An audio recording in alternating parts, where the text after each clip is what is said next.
Hello दोस्तों, कैसे हैं आप सब। स्वागत है आप सभी का कॉमिक वर्ल्ड चैनल पर। तो चलिए दोस्तों, शुरू करते हैं राज कॉमिक्स में परमाणु सीरीज का अगला कॉमिक विशेषांक, परमाणु प्रलय। संजय गुप्ता पेश करते हैं परमाणु प्रलय। जहां अद्भुत वस्तुएं रखी होती हैं, वहां की सुरक्षा व्यवस्था भी अभूतपूर्व होती है। किसी को उस अद्भुत वस्तु के पास नहीं फटकने दिया जाता। लेकिन कोई इस तरह आए तो ये रोशनी की लकीर कैसी। वुश! ये तो इंसानों जैसा रूप ले रही है। अपनी अपनी गनें संभालो। फायर करो। तड़ तड़ तड़ तड़ तड़। गोलियां उसके शरीर के आर पार हो रही हैं। तड़ तड़ तड़ तड़ तड़। हमारे हथियार रोशनी में बदलकर गायब हो गए। अब वह हमें अपने गोलों का शिकार बनाना चाहता है। भागो यहाँ से। सुरक्षा कर्मियों के कदम बाहर की तरफ और उसके कदम अपनी मंजिल की तरफ बढ़ गए। जल्दी उसके कदम उसे उस मंजिल तक लेकर पहुंच गए, जो सुपर फ्यूल पावर बैटरी के रूप में थी। अब आगे का काम हाथों को करना था, और हाथ जैसे ही पावर बैटरी उठाने के लिए उठे, वैसे ही सुपर पावर बैटरी के मानो पर लग गए। ये सुपर फ्यूल पावर बैटरी देश की अमानत है। कोई नापाक हाथ इसे छुए, यह परमाणु का हरगिज मंजूर नहीं। इतनी कड़ी सुरक्षा को धता बताकर यहाँ पहुँचने वाला यह शख्स साधारण नहीं हो सकता। वह साधारण था भी नहीं। ओह ओह, भीषण ऊष्मा वाली किरणें, किसी भी चीज़ को पिघला देने में सक्षम। मुझे इनसे बचना होगा और इसे ठिकाना लगाना होगा। ओह, परमाणु छल्ले भी इसके शरीर के आर पार निकल गए। ऐसे में मेरे लिए इसे शिकार बनाना बहुत मुश्किल है। ओह, इसके हाथों से निकले प्रकाश के गोलों ने मुझे अपना शिकार बना लिया, और ये प्रकाश छल्ले मुझसे टूट ही नहीं रहे हैं। इसलिए इनसे बचने के लिए मुझे होना ही होगा ट्रांसमिट। इधर परमाणु ट्रांसमिट हुआ, इधर वह सुपर पावर बैटरी तक पहुंचा। अब सुपर पावर बैटरी उसके हाथ में थी, लेकिन एक बार फिर परमाणु ने उसे सुपर पावर बैटरी से दूर कर दिया। सही समय पर रिफॉर्म होकर मैं सुपर पावर बैटरी तक पहुंचा। लेकिन इस तरह मैं इस बैटरी को कब तक इससे बचा पाऊंगा। ऐसा तो तभी हो पाएगा जब मैं शैतान को ख़त्म कर दूंगा। लेकिन जब मेरा कोई भी वार इस पर असर ही नहीं कर रहा, तो मैं प्रकाश से बने इसके शरीर को ख़त्म करूं तो कैसे। एक मिनट। इसका शरीर प्रकाश से बना हुआ है, और प्रकाश तब तक सामने नहीं आता जब तक उसका कोई स्रोत नहीं होता। इसके प्रकाश में शरीर को बनाने वाला भी कोई स्रोत होगा। बिल्कुल होगा। और इसे ख़त्म करने के लिए मुझे उस स्रोत को ख़त्म करना होगा। लेकिन सवाल यह है कि वह स्रोत होगा कहाँ। जवाब परमाणु के मस्तिष्क में गूंजी प्रोबोट की आवाज़ ने दिया। तुम्हारे मतलब कि चिर विज्ञान भवन के ठीक ऊपर हवा में मौजूद है परमाणु, एक ऐसे डिवाइस के रूप में जिससे इस प्रकाश के शैतान का निर्माण हुआ है। तुम्हें उस डिवाइस को तोड़ना होगा। तोड़ सकोगे? क्यों नहीं तोड़ूंगा। अगर इससे सुपर पावर बैटरी को खतरा है तो इस डिवाइस को तोड़ना ही होगा। तड़ाक! इधर प्रकाश से बने हुए शैतान का शरीर भी टूटना शुरू हुआ। खत्म हो रहा था वह। इधर परमाणु ने हवा में मौजूद वह डिवाइस तोड़ा। इधर प्रकाश से बने हुए शैतान का शरीर भी टूटना शुरू हुआ। खत्म हो रहा था वह, लेकिन खत्म होते होते उसने वह काम कर दिया। हक्का बक्का रह गया परमाणु। Oh no! Super power battery प्रकाश के कणों में बदल कर गायब हो रही है। ओह! ऐसे में क्या करे।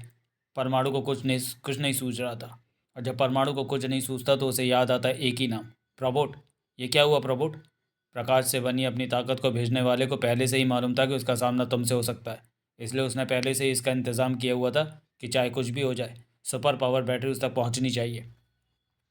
वह है कौन? पता नहीं, लेकिन मैं जल्दी उसका पता लगा लूँगा, क्योंकि मैं प्रकाश कणों में बदल कर गायब हुई सुपर पावर बैटरी के कणों के रूट को ट्रेस करने की कोशिश कर रहा हूँ। जैसे ही मुझे सफलता मिलेगी, मैं तुम्हें उसकी खबर करूँगा। मैं उस खबर को अपने तक पहुँचने का इंतज़ार नहीं कर सकता। मैं रिज़ल्ट को अपनी आंखों से देखने के लिए तुम्हारे पास आ रहा हूँ। और ऐसा मैं इसलिए कर रहा हूँ क्योंकि मुझे सुपर पावर बैटरी के गायब होने के पीछे कोई ऐसी साजिश नज़र आ रही है जो आने वाले दिनों में एक बहुत बड़ी मुसीबत बनकर उभरेगी। परमाणु जो सोच रहा था, बात एकदम वही थी। मुझे इस बात का दुख है कि मेरे वर्षों की मेहनत परमाणु के हाथों खत्म हो गई। लेकिन उसके खत्म होने के बाद भी ये सुपर पावर बैटरी मुझे मिल गई, जो मेरे उस सपने को साकार करेगी जिसे मैं आज तक देखता आया हूँ। क्योंकि यही सुपर पावर बैटरी मेरे इस वंडर पावर कैचर यंत्र को अंतरिक्ष में लेकर जाएगी, जहाँ से मेरा यंत्र अभी अभी नष्ट हुए उस अनजान ग्रह के टुकड़े को पकड़ कर लाएगा। मेरी रिसर्च के मुताबिक जिसमें असीमित वंडर पावर मौजूद है। उस टुकड़े के मेरे हाथ में आते ही मैं उसकी पावर से दुनिया की सबसे बड़ी ताकत बन जाऊंगा, और तब मुझे पागल वैज्ञानिक करार देने वाली ये दुनिया मेरे सामने झुकेगी और एक ही स्वर में कहेगी, जिंदाबाद प्रोफेसर तुलाराम भगत यानी वंडर जिंदाबाद। हा हा हा हा। जल्दी उसके ठहाकों पर ब्रेक लगे। मेरा वंडर पावर कैचर यंत्र सुपर पावर बैटरी की मदद से अंतरिक्ष में अपनी मंजिल तक पहुंच गया है। अब बस मुझे वहां अपने मतलब के उस टुकड़े को ढूंढना है जो अंतरिक्ष के एक अनजान मगर अद्भुत ग्रह से टूटकर अलग हुआ है। ये रहा। अब ये मेरा हुआ। खट। मेरा वंडर यंत्र उस टुकड़े के साथ वापस लौट रहा है। अब मुझे मेरा सपना पूरा करने से कोई नहीं रोक सकता। कोई नहीं। हा हा हा। जोरदार ठहाका लगाते उस पागल वैज्ञानिक की आंखें अगर सफलता की चमक से अंधी नहीं होती तो वह उस टुकड़े के साथ आती उस मुसीबत को ज़रूर देख लेता।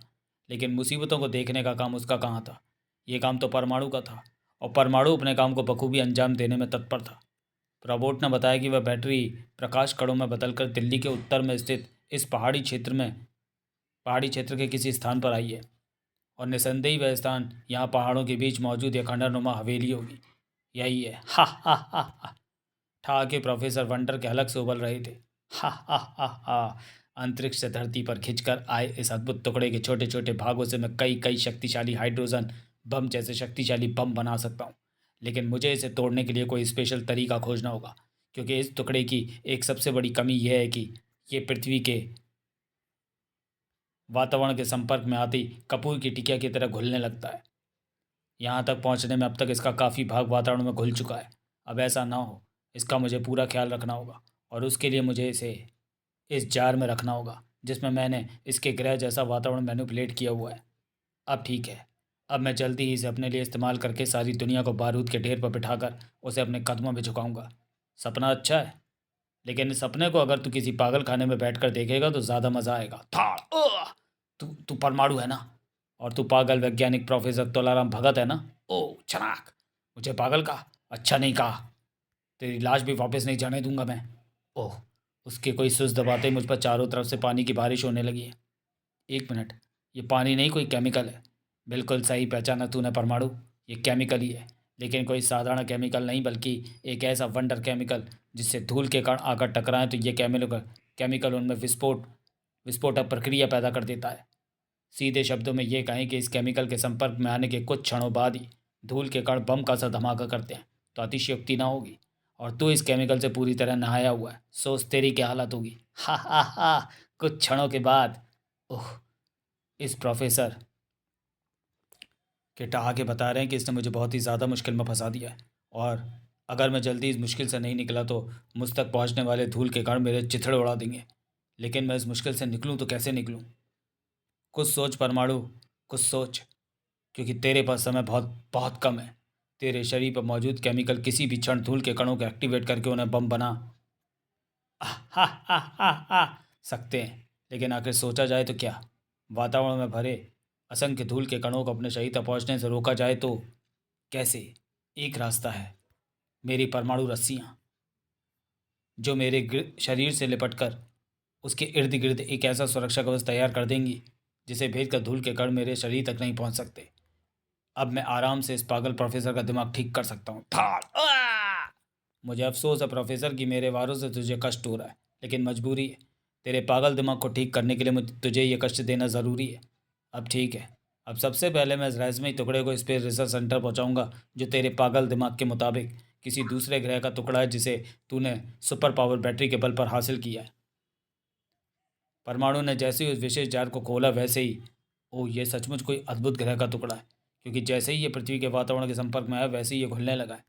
इसकी भलाई तो इसमें है कि मैं इसे विशेष जार में ही बंद कर दूं और इसे ऐसे ही ले जाकर जल्दी से स्पेस रिसर्च सेंटर वालों को सौंप दूं, क्योंकि उसके बाद मुझे पुलिस को उस पागल प्रोफेसर की लैब की सूचना भी देनी है और रोबोट के पास पहुंचकर खुद को केमिकल वाली मुसीबत से आज़ाद भी करना है। परमाणु की कॉल पर इंस्पेक्टर धनुष अपने लाव लश्कर के साथ खुद प्रोफेसर तोलाराम भगत की लैब पर पहुंचा। सारी लैब को अपनी कस्टडी में लेकर उसके एक एक सामान को सील करने की तैयारी करो। इस प्रोफेसर का क्या करना है साहब जी, तुम अपना काम करो। इसे मैं खुद अपने हाथ से गिरफ्तार करके पागल खाने पहुँचाऊँगा। अबे कौन है पीछे जो इंस्पेक्टर धनुष के होते शोर मचा रहा है, बंद कर दूंगा। लेकिन शोर करने वाले को देखकर सभी के साथ इंस्पेक्टर धनुष की भी आंखें आश्चर्य से चौड़ी हो गई। ये कौन है साहब जी। मैंने तो ये कोई भूत लाग रिया से। चुपे, ये कोई सड़क छाप जमूरा है जो किराए की उल्टी सीधी ड्रेस पहनकर यहाँ में डराने आया है। लेकिन इसे नहीं मालूम कि इसका पाला इंस्पेक्टर धनुष से पड़ा है। अभी इसका तियाँ पाचा करता हूँ। जैसे ही इंस्पेक्टर धनुष ने उस पर वार करना चाहा वैसे ही उसके इर्द गिर्द किरणों का घेरा बन गया। और अगले ही पल हवा में लहरा उठा इंस्पेक्टर धनुष का शरीर कई 100 फुट दूर जा गिरा। आओ! साहब जी, ये क्या हुआ साहब जी? आपकी हड्डियां तो सही सलामत है ना साहब जी? अब साहब जी की चिंता छोड़ ये सोचकर अपना खून खौला कि उसने एक पुलिस अफसर पर हाथ उठाया है। गोली चलवा उस पर, घायल कर दे उसे। जो हुकुम साहब जी। उसे घायल करने के लिए कई गोलियां चली, धाए धाए धाए धाए धाए, लेकिन उस तक पहुंच नहीं पाई क्योंकि जैसे ही उसके मुंह से हवा निकली वैसे ही गोलियां हवा में लटक गईं। ये तो गजब हो गया साहब जी। हो जाने दे, हम सब इकट्ठे मिलकर इसे दबोच लें। आपका यो आइडिया सही है साहब जी, लेकिन वह आइडिया सभी पर भारी पड़ा। और भारी भी इतना कि कोई भी अपने होश काबू में नहीं रख पाया, और उन्हें बेहोश करने वाला का किसी से कोई मतलब नहीं था। उसे तो किसी और ही चीज़ से मतलब था और उसकी आंखें उसे ही ढूंढ रही थी। लेकिन जल्दी उसकी आंखों में नज़र आती चिंता बता रही थी कि उसके मतलब की चीज़ वहाँ कहीं नज़र नहीं आ रही थी। और तब उसकी आंखें उस शख्स पर आ ठहरी जो उसे उसकी मतलब की चीज़ के बारे में बता सकता था, और वह शख्स प्रोफेसर तोलाराम भगत था। ठहरो, वहीं रुको, तुम मेरे पास मत आओ। तुम क्या बोल रहे हो, मेरी समझ में नहीं आ रहा। जवाब में उसने एक छोटा सा यंत्र प्रोफेसर के गले से चिपका दिया, और इस यंत्र की सहायता से मैं तुम्हारी भाषा समझ सकता हूँ और तुम मेरी। मुझे अपने ग्रह के टुकड़े की तलाश है। क्या तुम बता सकते हो कि वो मुझे कहाँ मिलेगा? तो तुम किसी दूसरे ग्रह के वासी हो? हाँ, मैं सुदूर अंतरिक्ष में बसे रक्षात ग्रह का निवासी हूँ। अपने ग्रह पर मुझे डिफेंडर के नाम से पुकारा जाता है। अचानक किसी अज्ञात शक्ति से टकराकर मेरा ग्रह नष्ट हो गया। तबाही मची, सब कुछ तबाह हो गया। लेकिन मैंने और मेरे कुछ साथियों ने सही समय पर रक्षात्मक प्रणाली का प्रयोग करके अपने आप को बचा लिया। उस तबाही के गुजर जाने के बाद मैं और मेरे बच्चे कुछ साथी अपनी अपनी सुरक्षा प्रणाली से बाहर आए, और फिर हमने अंतरिक्ष में फैले अपने ग्रह के टुकड़ों को इकट्ठा करके अपने ग्रह का पुनर्निर्माण आरंभ कर दिया। हम सभी ने अपने अथक परिश्रम से अपने ग्रह को पुनः स्थापित करने के अपने कार्य को लगभग पूरा कर दिया था। मात्र एक बड़े टुकड़े की कमी थी, और मैं अंतरिक्ष से उस टुकड़े को बड़ी मुश्किल से ढूंढकर और उसे लेकर अपने ग्रह की तरफ बढ़ रहा था कि अचानक किसी अज्ञात शक्ति ने उस टुकड़े को अपने शिकंजे में फंसा लिया और उसे लेकर बेहद तेजी से पृथ्वी की तरफ बढ़ने लगा। मैंने उसे रोकने की बहुत कोशिश की, लेकिन मैं सफल नहीं हो पाया, और तब मैंने अपने आप को उस टुकड़े से चिपका लिया। मेरा इरादा ये था कि जब वह टुकड़ा उस शक्ति के शिकंजे से निकल जाएगा तो मैं उसे लेकर वापस अपने ग्रह पर लौट जाऊंगा, लेकिन ऐसा नहीं हो पाया। उस अज्ञात शक्ति के साथ खिंचता हुआ हमारे ग्रह का वह टुकड़ा जैसे ही पृथ्वी के वातावरण के संपर्क में आया, वैसे ही उसने पिघलना आरंभ कर दिया, जिसकी वजह से मैं उससे चिपका नहीं रह सका। मैं पृथ्वी के अधिकतर भाग पर मौजूद पानी नामक तरल पदार्थ में जा गिरा। जब तक मैं संभल कर पानी से बाहर आया तब तक वह अज्ञात पावर उस टुकड़े को लेकर न जाने कहाँ चली गई थी। मैंने उसे खोजने की कोशिश की, लेकिन तब तक उस टुकड़े को ऐसी जगह ले जाकर रखा जा चुका था जहाँ से उस टुकड़े से निकली ऊष्मा को मेरा फाइंडर नहीं पकड़ पा रहा था।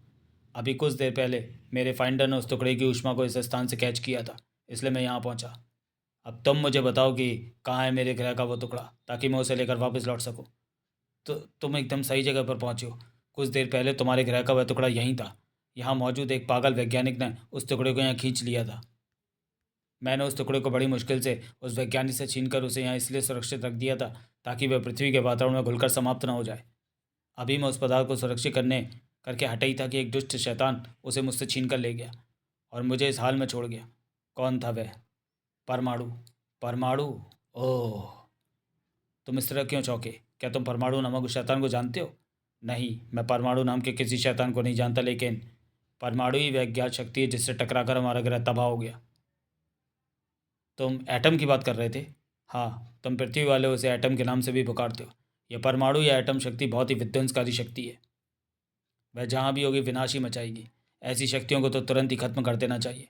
मेरे यंत्र बता रहे हैं कि पृथ्वी पर तो ऐसी विनाशकारी शक्ति की भरमार है, और इसका सीधा सा अर्थ है परमाणु शक्ति से पृथ्वी कभी भी समाप्त हो सकती है। नहीं, मैं ऐसा नहीं होने दूंगा। अपने ग्रह की तरह मैं पृथ्वी को परमाणु शक्ति से नष्ट नहीं होने दूंगा। पृथ्वी पर जितना भी परमाणु शक्ति का भंडार है मैं उसे खत्म करके समस्त ब्रह्मांड को उसके विनाश से बचाऊंगा, लेकिन उससे पहले मैं उस परमाणु को ढूंढूंगा जो मेरे ग्रह का टुकड़ा ले गया है। पृथ्वी को परमाणु शक्ति के कहर से बचाने के तुम्हारे फैसले से मैं सहमत हूँ। मेरा भी यही विचार है, मैं तुम्हारे साथ हूँ। और वैसे भी तुम्हें मुझे अपने साथ रखना ही होगा, क्योंकि मेरी सहायता के बिना ना तो तुम परमाणु शक्ति के भंडार को समाप्त कर सकते हो और ना तुम्हारे ग्रह के टुकड़े को ले जाने वाले परमाणु का पता लगा सकते हो। यह तो और अच्छी बात है। पृथ्वी पर तुम्हारा सहयोग मेरे बहुत काम आएगा। तुम मेरा मार्गदर्शन करोगे। गुड, आओ, मैं तुम्हें बताता हूँ कि तुम्हें क्या करना है। एक बहुत बड़ी योजना पनप रही थी उस पागल वैज्ञानिक के दिमाग में, जिसकी किसी को कानो कान खबर नहीं थी। परमाणु, तुम इस समय कहाँ हो परमाणु? मैं इस समय स्पेस रिसर्च सेंटर में अंतरिक्ष से पृथ्वी पर लाए गए टुकड़े के रहस्य को खोजने की कोशिश में हूँ रोबोट। कहो क्या काम है? सूरजकुंड की पहाड़ियों में बने एटॉमिक पावर स्टेशन पर बहुत बड़ी गड़बड़ हो रही है, तो मैं वहाँ पहुँचना होगा परमाणु अभी। ओके प्रोफेसर, मैं जा रहा हूँ। एटॉमिक पावर स्टेशन पर सच में परमाणु की ज़रूरत थी। वह आगे बढ़ता ही जा रहा है। मुझे नहीं लगता कि हम उसे ऐसे रोक पाएंगे। मेरे पास एक रास्ता है उसे रोकने का।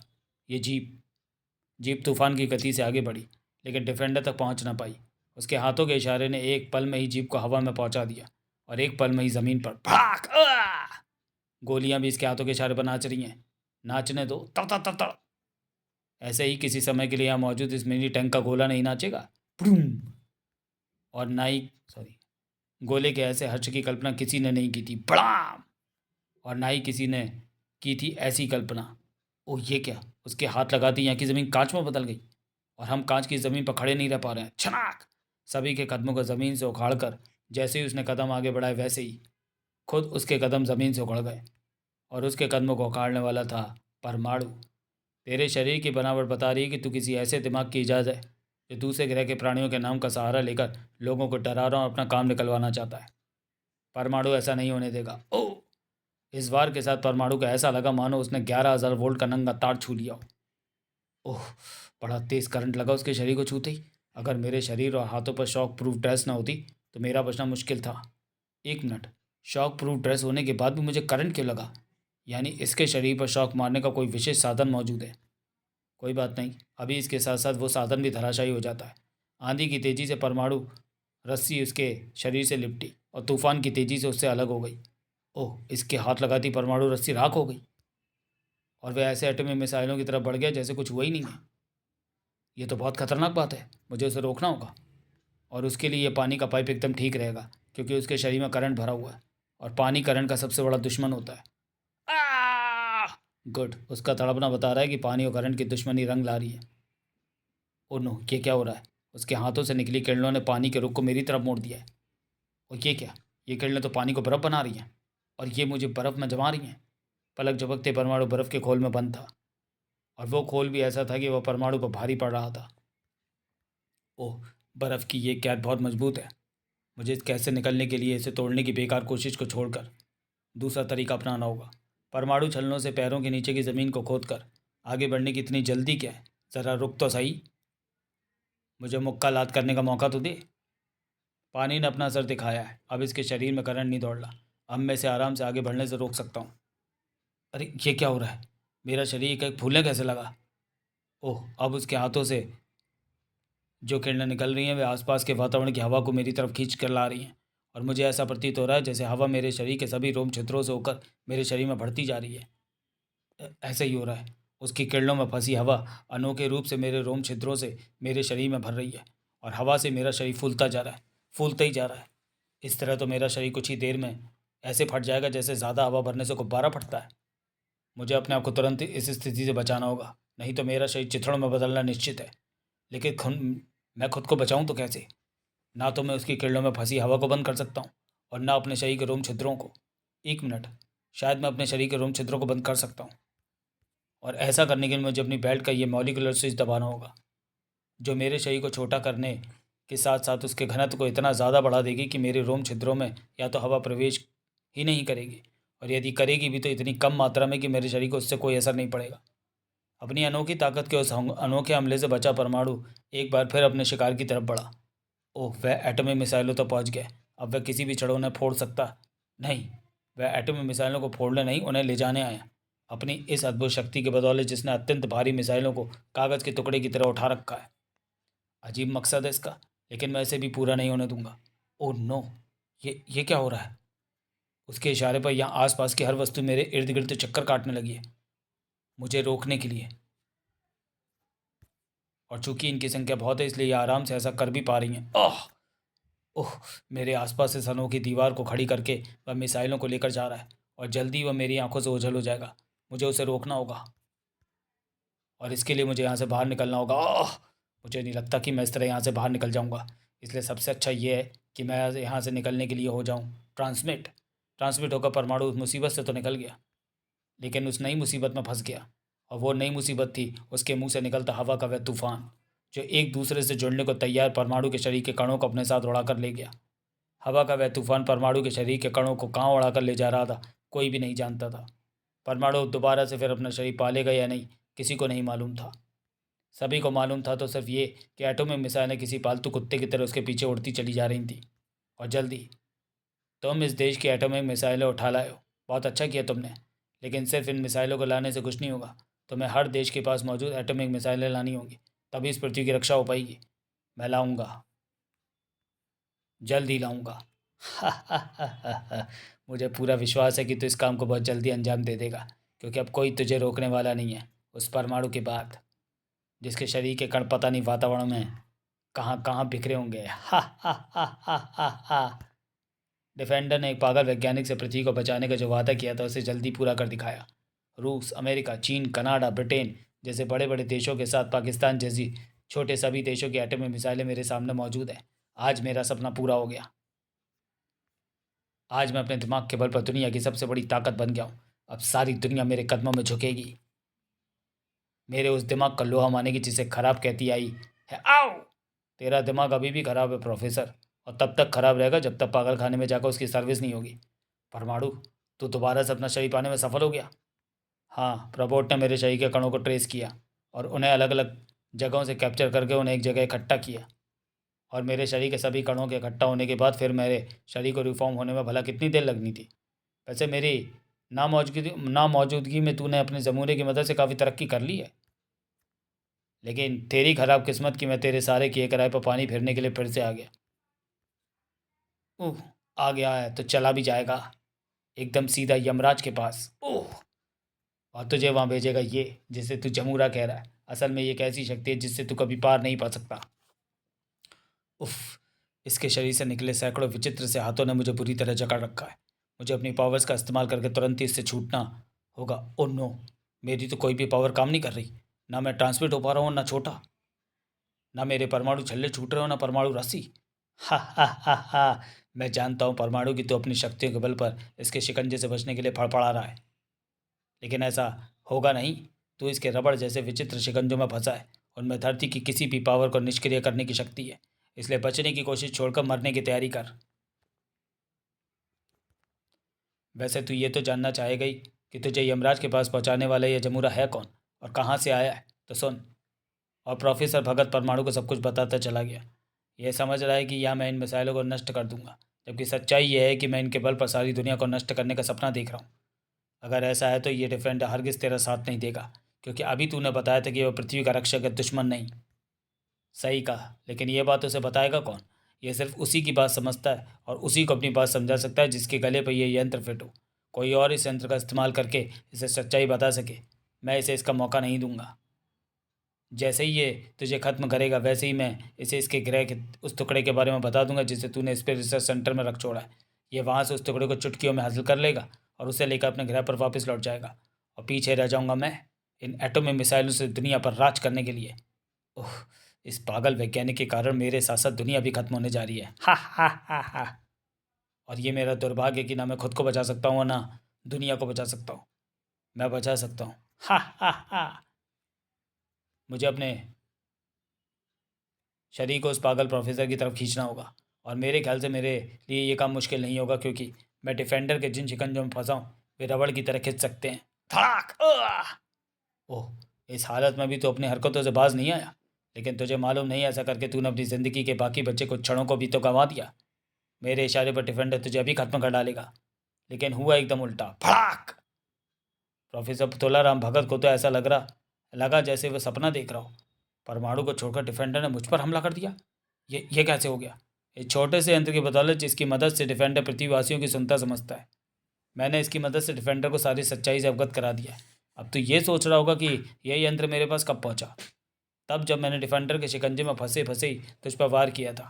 उस समय मेरा एक हाथ तुझे घूसा मारने में व्यस्त था और एक तुझसे इस यंत्र को छीनने में। ओह, तूने मेरे सारे बने बनाए खेल को बिगाड़ दिया, लेकिन बाजी अभी भी मेरे हाथ में ही है, इन एटॉमिक मिसाइलों के रूप में जिन्हें मैं ब्लास्ट करने जा रहा हूँ। और जैसे ही ये ब्लास्ट होंगी सारी दुनिया तबाह हो जाएगी। अरे, ये मेरा हाथ किसने पकड़ लिया? उस डिफेंडर ने जो एटॉमिक पावर की त्रासदी को झेल चुका था, और यह हरगिज़ नहीं चाहता कि किसी और को यह त्रासदी झेलनी पड़े। ओह, अब प्रोफेसर तलाराम भगत को परमाणु ने एक ही बार में बेहोश कर दिया और उसके बेहोश होते ही परमाणु ने चैन की एक लंबी सांस ली। उह, अगर सही समय पर इस यंत्र को हासिल करने का विचार नहीं आया होता तो आने वाली तबाही को रोकना असंभव था। और ये सब मेरी वजह से हुआ है। मैं तुम्हारे ग्रह का अपराधी हूँ, मुझे जो चाहे दंड दे सकते हो। तुम्हारी वजह से तो ये तबाही रुकी है दोस्त। पृथ्वी के सच्चे डिफेंडर तो तुम ही हो। और यह है तुम्हारा इनाम, तुम्हारे ग्रह का वह टुकड़ा जिसके लिए तुम पृथ्वी पर आए हो। जाओ, इसकी मदद से अपने ग्रह का पुनर्निर्माण करो। इन एटॉमिक मिसाइलों का क्या होगा? ये पृथ्वी को समाप्त कर देंगी। क्या इन्हें नष्ट नहीं हो जाना चाहिए? हाँ, लेकिन विडंबना यह है कि इन्हें नष्ट नहीं किया जा सकता, क्योंकि पृथ्वी के हर देश की ये बहुत बड़ी ज़रूरत है। आने वाले समय में इससे पृथ्वी पर जो विनाश मचेगा, हम पृथ्वीवासी उसका इंतजार करने के सिवा कुछ नहीं कर सकते। भविष्य में पृथ्वीवासी जब खुद ही एटॉमिक पावर के हाथों खत्म होने को तैयार थे, तो भला वह बेचारा दूसरे ग्रह का वासी क्या करता? पृथ्वी की भाषा समझने बोलने वाला मेरा यंत्र तुम्हारे पास ही है। उसकी मदद से तुम जब चाहे मुझे बुला सकते हो। मैं पृथ्वी को एटॉमिक पावर से बचाने आ जाऊंगा। समाप्त। तो चलिए दोस्तों, वीडियो को यहीं समाप्त करते हुए मिलते हैं परमाणु सीरीज़ के अगले कॉमिक विशेषांक विस्फोट में। तब तक के लिए धन्यवाद।